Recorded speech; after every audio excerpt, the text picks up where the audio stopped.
and welcome to Share Truth Apply Scripture, the radio program of EngageMagazine.net. You can go to EngageMagazine.net to find our most recent articles. There you can also click and subscribe to our biannual magazine, as well as find some more of our social media content. And if you're wondering where Jordan is and you're surprised this is not him, this is Wesley Wildman. Also hosts, as many of y'all know, but Jordan's absent today. And in his place, we have a special guest that we'll get to here shortly. Cedra, glad to be here. I'm still here. You're still here? Jordan keeps playing hooky, but I'm still here always. I know. I just wonder at this point if he's doing it just to get me back for all the times that I've missed. He might be. Probably. Well, we're really excited about this program today. It's a very difficult topic, a very tough topic to talk about, and a topic that's not widely discussed. Cedra, I mean, when I've done, we're going to get to, I'm teasing it a little bit, but okay. But some of the times that I've looked into this, you have to do a couple clicks and a couple searches, or go to the back of the store, the bookstore, to find something on this. It's not widely talked about. While it is a major issue in the church. Yeah, it's a very difficult topic. I think one of the least talked about in church. I don't hear just a ton of sermons discussing this because it is such a hard thing. And this, of course, we're talking about not just, sin, of course, but a specific sin. And we're going into the topic of sexual sin and sexual addiction, which when you think addiction, I think most people think alcohol and drugs, and then they don't really think about sexual things being an addiction, and they can be. And they are for a lot of people. And we have a lot of our sisters and brothers in our churches who are struggling, and it's such, because it's not talked about, I think they also find it hard to come out and seek the help they need. Yep. So, and we're going to dive into that, and we have a lot we want to talk about, and we have a special guest to talk about that with us. But before we get into the topic, I would like to introduce our guest, Hannah Harrison. Welcome. Hello. Hey, guys. Hey. We've let you come a few times. Yeah. Back again. She's back again. That means she must have done everything right, and she did good. Yes. She behaved. Praise Jesus. And she was on time and everything. She was good. Well, we're glad to have you back. And I appreciate you handling this topic in a written form. The name of the title of the article that she has written, you can find on EngageMagazine.net, and the title is Equipping the Church to Handle Sexual Addiction. I will say, just to go ahead and give a plug to our friends at The Stand, the official blog of the American Family Association, The Stand. You can go to afa.net and click on The Stand. It's real easy to find them. And we kind of sometimes look at their content, and they actually ran this article first. Good. But good catch, it's such an important topic that we felt like we wanted to. Yeah, we stole it. You were going to say borrowed. We stole it. We stole it. We did give them props. We always give them props if we use anything that they had. But this was such an important article, we felt like, so we wanted the Engage audience to also read it. Yes, and Hannah Harrison, as we introduced earlier, she's the author. And you can also go there and click Hannah Harrison as author. She's got all types of articles over the past 3 years It'll now? be 2 years in May. 2 years in May, okay. Mm-hmm. All right, now, but is that official, or that including your intern time? That's when I first came with my internship. Okay, so. Good. Yep. Well, I'm glad you've been here for this long. All right, before we get into this stuff, tell our audience or remind them, what do you do here at AFA? And then I got one more question. Okay. I am a staff writer here at AFA. I really work primarily in the journal department. So I write for our written magazine once a month. I do a couple of articles for there. And then I also write for The Stand and also Engage. So... Good. And you notice I told you I got another question. I didn't want to give you 5 at one time. Have you ever been on those? Yeah, exactly. Have you ever been in those conversations or those times where people will say, and they give 4 or 5 questions, like extended question, and you're like, which one to answer first? Right. I didn't do that to you. I appreciate that. I did that. We're on radio, and I wanted to but keep it real for us. So next question. Okay. Why are most, at least that I've seen, the ones that are most popular articles that you've written have to do with a popular meaning, a lot of clicks, a lot of likes, a lot of views, has to do with the topic of sexual addiction, human trafficking, and along those same lines, which all those come from the same vein. So how did you develop such a passion or a concern for those that are either trapped in this lifestyle or being trafficked, or you understand what I'm Right. Yes, I do.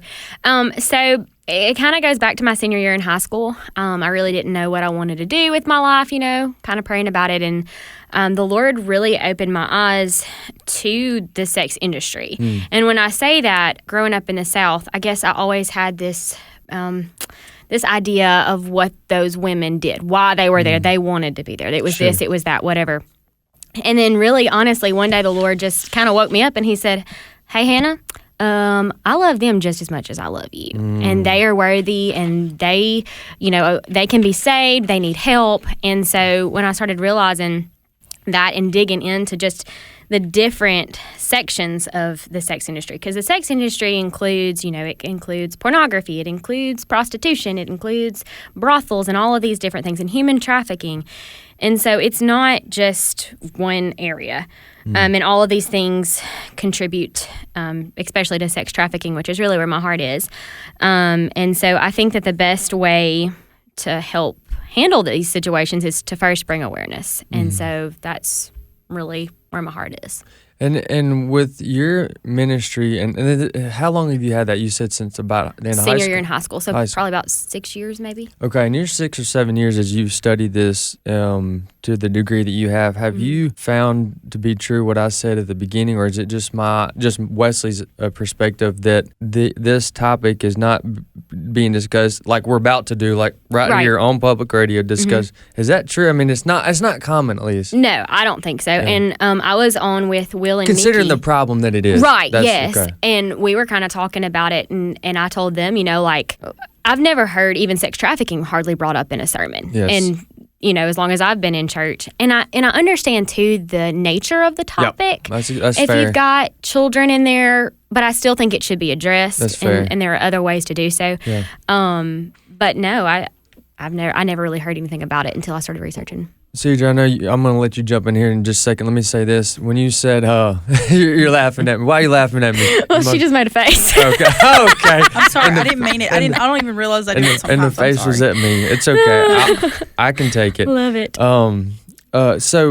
But to your point, though, I do agree, and that is fair, that there are things like this topic that are sensitive in the sense that you do have to be mindful of your audience when you begin to talk about it. Nonetheless, there is a way to do it. And not on this particular topic, but another one that was equally sensitive, when I was growing up, the church I was raised in, the pastor would, before we dove into that particular issue, he would say, hey, if you're not a member, or now in this case, the non-member wouldn't apply, right. But he'd say, if you're not a member or if you have children, now's a good time, for y'all to, work right. your way out or leave, whatever, because right. this is we're about to judge it up. So that was one approach you could take in this particular topic, is to give your congregation a week's notice or whatever, for in case they had, kids that were 15 and under, 18 or whatever they thought the age was. Right. So it can be done, and it needs to be done. So I just want to elaborate a little bit more on that. Cedra? Yeah, I'm gonna have to agree with both of y'all on not hearing a lot about this. And it didn't really occur to me as a kid. I grew up in church. My mom always had us in church for as long as I can remember, and so we're there every time the doors were open. And looking back, I mean, of course, our pastor might have kind of grazed over the surface of it, just said something about sexual sin and stuff, but I don't think we ever dove really deep into it. And I would know kind of about some of the members, that they'd go home and things weren't like they were in the pew. And that's what we're talking about. We're not just, we're talking about everybody, but a lot of the people that you sit next to at church or you see and you greet every morning are the people that we are discussing right now, who are hurting, and then they don't know how to get away from this, and they don't know where to turn because no one ever addresses it. They don't know how to until you open up that dialogue. That's it. Yeah, because there's a lot of shame, rightfully so, Sure. attached to this. It's like, who do you go to? Who do you talk to? Yep. the title of the article that Hannah Harrison, our guest here and staff writer for AFA and guest writer for Engage, has written is called Equipping the Church to Handle Sexual Addiction. You can go to engagemagazine.net to read the article. It was first posted and written on the stand at afa.net. Go check out there. And so that's the title. Now let's get into the some of the specifics of the article. So give us a 30-second or 30-second synopsis, or at least of the introduction, and then people can go read it for themselves. Okay. So really, when I wrote this, it was right after the shootings in Atlanta happened at the massage parlors. Mm-hmm. And one thing that really stuck out to me in that story was that the shooter later told police that he came to, quote, eliminate his temptations, end quote. And so I think that that's one thing to look into, and you never know, really. You don't know anybody's motives of their heart. But let's take him from that. But in this case, I agree with you in that. In most cases, I always start from that position, not to insert motives, just to let, right. But in this particular case, I would say he gave it. He told us his motives. Yeah, I think so too. So I agree with you. Yes, on that. okay. You're safe there to keep going on that. Okay. Yeah. And so because he also struggled with sexual addictions as well, and the media really marketed this as an Asian hate crime story, just because the media likes to twist things, and so and kind of grazed right over it. Yeah. Sorry, go ahead. Oh, no, you go. I interrupted you. No, you go. I'm good. Well, I was just going to say, and this is a topic for another day. We can expound on it more when we have Jordan back, and may even have Hannah if she wants to be a part of this. Definitely Cedra. We may have 8 people in here. We'll have the whole Engaged staff too. But hate crimes biblically is not biblical, hate crimes, because if you were to say one crime is more important than another based on someone's skin color or based on someone's nationality or race, that inherently is racist. Absolutely. So I just want to make that point, but that's something we can discuss another day. But I know that's going to get at least all those that were listening or weren't listening are now listening now. Yep. So go ahead. That's really just kind of the introduction, and I have my own theories about some of these massage parlors, but that's another topic for another day too. We'll have you back for that. Yeah, we'll come back for that. There's some trafficking stuff that goes with that too. But so, in this particular case, I don't know the details of this massage parlor. So, is it legal? It's legal. So I did some research on each of them as well, and they're 24 hours. 7 days a week parlors. They have the back door with the windows that are all, kind of dim and covered in dark. And one of the neighboring businesses, I think he was like a barber or something, he said he never saw anybody come in, during the daytime hours. So it's more of a nighttime. And I'm not going to tell people to go look at those ads but if you Google enough, you can find some other. And this is in the state of Georgia and Atlanta, and it's legal. And it would just be similar to what you would define as a brothel, or not quite. I'm not sure technically. Okay. I know that if you Google kind of sex trafficking and massage parlors, that is it's a big number. Yeah. The reason I'm asking the question, I'm personally just absolutely surprised something like that's legal. But I don't think that it is. I'm sure if under the guise of a massage parlor, it probably is. But now what they're doing under the table or whatever is a little bit more. And I'm tracking with you. Okay, and I think that makes sense too when you hear him say eliminate his temptation, because why are you gonna go shoot up a massage parlor? Like, you know what I'm saying? Yes. So there's something more there that also the media is just not covering. And I could find it online. Not doing their investigation. Right. And I think, looking at it wasn't hatred towards the race of the individuals. Well, that just happens to be the people that were, quote unquote, working in there. They just happen to be Asian. I think it goes more to a hatred towards the sin and towards himself. Right. Now, I'm not saying, I'm not here to condone or take up for the actions, obviously.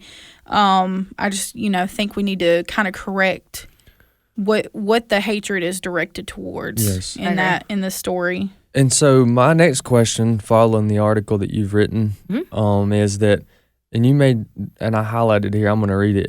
This is the point as I was reading it that I thought, you know what, that's probably makes up 70-80% of people in America, including in totalitarian, not segmented Right. church, non-church.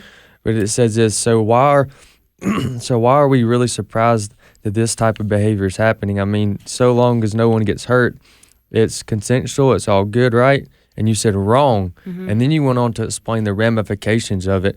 So you got to think that the reason it's not talked about is because many people think it's the live and let live, personal choice, all these types of excuses of why it's not that big of a deal. People are either ignoring. I think they're just ignoring. I don't think they're ignorant of it. I think they're just absolutely ignoring the reality and the ramifications, is the language you used, of this type of addiction and this type of immorality. So share with us some of the ramifications from this immorality. I mean, just a few of sexual addictions would be human trafficking. You've got the broken families. You've got, the people themselves in their own hearts that are troubled and hurting. I mean, there's STDs. There's just all sorts of different. And then, the victim herself or himself, whoever, what the position she's in or he's in, why is she doing this? Does she feel like she has to do this? And I just think there's a long list of it. And kind of like what you were just talking about, where I was talking about how as long as it hurts no one. Too, I mean, on every TV station, on every social media page, sex. Like, it's Cardi B on the Grammys. It's everywhere. And it's so, quote unquote, normalized that why do people think, why would it be a big deal that this is a problem? I can't tell you the number of TV shows I've started because they looked interesting and had to stop because they were too sexual. And it goes quick. Outright, the number of shows that you will see that are just available, like on Netflix or wherever, that you can anybody can just click on if they have an account, and you get into it, and it's not, just a little sexual. I mean, full nudity sexual. Yeah, it's bad. And it's really bad. I guess one of the things you would have to define when we talk about this is hurt, because when people act like live and let live, nobody gets hurt. Well, you'd have to define hurt, because I don't know anybody that I don't know anybody personally that struggled with this that I've talked to that wasn't hurting in some capacity. Right, exactly. So when people beforehand, So when people say they're not hurting anybody, that's a lie. And that's just or a bad definition of hurt, because just because somebody is not physically getting stitches or some type of the emotional or pain, the emotional side of it, and the long-term ramifications, as you described, those are the pain and the hurt and the consequences, the ramifications, as you mentioned, of what happened. So those things, when they say that, are not true. Right. There are consequences right, exactly, for this. Absolutely. And it's devastating. Well, looking at the numbers, it always floors me, the numbers of users who view pornography on a regular basis. And there are a lot of church-going people. There are a lot of pastors and people who work in the church who are struggling with that, because and it's so readily available, and then there's such a movement of people who are trying to treat it like it's empowering to women to work in the pornography industry, like it's female empowerment, and I'm like, that's a whole nother podcast too.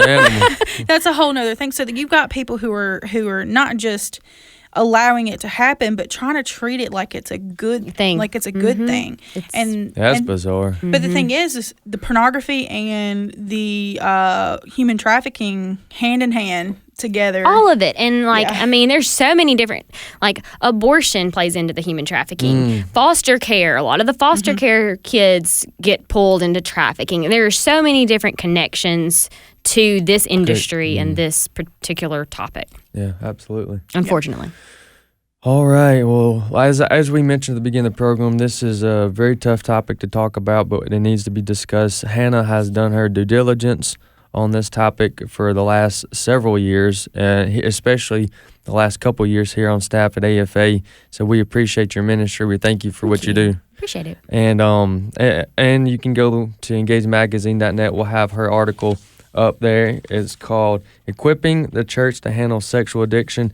And as we continue to talk about it, we've got about 6.5 minutes left. Mm-hmm. What are some ways that the church can help as the congregants or the pastors, or be able to be proactive on this as opposed to reactive? Now, obviously, don't not react too. If you're in that situation, but how can we be proactive? And I think we kind of talked a little bit about, the church services and how we think it's, to protect younger kids. You don't want to just have it. Mm-hmm. Sure. But you can have, I know at my church we have Wednesday night classes. There you go. You could have an accountability group. You could have, maybe a couple of men, if you know somebody, because it's not something they're just going to come forward and say, usually, hey, I'm struggling with this. If you have these groups where they know it's safe and you know that you can help them, that's a good idea. Or just a ministry, even for couples who may have been affected by this sin, if they need counseling or whatever the case may be. And I will say that the average age of porn exposure is 11. Mm-hmm. So it's something that parents really need to be clued in on. And take serious. All of this is, a lot of it happens, I think, because parents are just so unaware that, if a kid has access to internet, they have access to anything. They do. It's not like pornography used to be, where you had to go buy Playboy. It's in their hands. And so I think the church could do that as well as a ministry, just to equip parents and train them on what to look for and find apps. There's all kinds of online filters and different types of material that you can use to teach and to put on your devices to block it. And those are just a couple, but I think the church most definitely has got to step up in this area. Do your research. Yes. Do your research on the things, like if you're sitting there going, I don't know anything about technology that my kids are using, go do your research. It is so easy to look up YouTube tutorials on the technology and learn how to use it. And then how to address things with your kids. I had two different people that I follow that I looked up to that were Bible teachers. And they both said the same thing at different occasions, and they don't know each other. And it was one of those things, it was like confirmation to me. And they both said that until you feel as if your child is equipped to handle the how do you handle pornography, meaning that you can say no to it, and you know how to handle the saying no to it. I don't know how else to phrase that. But until they're able to do that, then they shouldn't have a phone. I agree. Because they said until you feel like they're equipped to do that, then that's kind of the timeline of them getting a phone. Because once you have a smartphone, that's it. You can't stop that. So, and if you're thinking my kid needs this phone to contact me because they have practice and stuff, there are plenty of phones without internet. There are other options out there. If get you a flip phone, it'll be fine. So they can just call and text you, and that's all they can do. Then look into something like that. And this, who cares, about what people think about, a flip phone versus a smart. We're not. When you're as a Christian, as a follower of Christ, there's far more at stake than what people think about us, or people, or what you think people think about us. The point is, we have to be diligent for our children's sake, for our own sake. And so, I appreciate you giving us a couple of steps here. Did you have any recommendations on filters? There's an app called Bark. Like a dog bark. That you can put on your kids' phones, and it allows your kid to still kind of have that privacy aspect, but it will send you alerts if something pops up or if there's a kind of a breach in anything. That's the one I really like. But Covenant Eyes is another good accountability one. I got friends that use that. Yeah. Covenant does. And it's good for really the good. adults too. So if you're struggling with something like that, it's something like pornography or anything like that. That's something good to have to help yourself, not just kids. And I'm pretty sure they have a church program too. I could be wrong about cool. that, but I know that they have something. And then always like Nicosi National Center of Sexual Exploitation, they'll have a lot of recommendations as well. Gotcha. So. Cedra, we got about a minute and a half. I got Yep. one thing left. You got anything? I'm gonna go and let you do it. I want us to have time to cover what you got. Okay, good. All right, last thing. We've kind of mentioned this off and on, or maybe a couple of times in this program, but what is the importance of the pastor talking about this and the importance of the church leading the way? I think it's important because, I mean, first of all, it's a sin, and you want to address that. But I respect my pastor 100%. And I think that when you have someone in that position talking about this subject and being real about it, not just shaming people because they're stuck in the sin, because it's a sin, they're trapped, and just shining a light on how there is hope to get out of it and how we can help and how we can break these chains, it just changes the whole game, not just for that person, but for this entire industry. You're just going to see people. I mean, if people stop buying and watching, then the demand goes down. Yeah, seriously. And I think that what a better place for that to start than the church. Absolutely. The importance of the pulpit we have seen is crucial.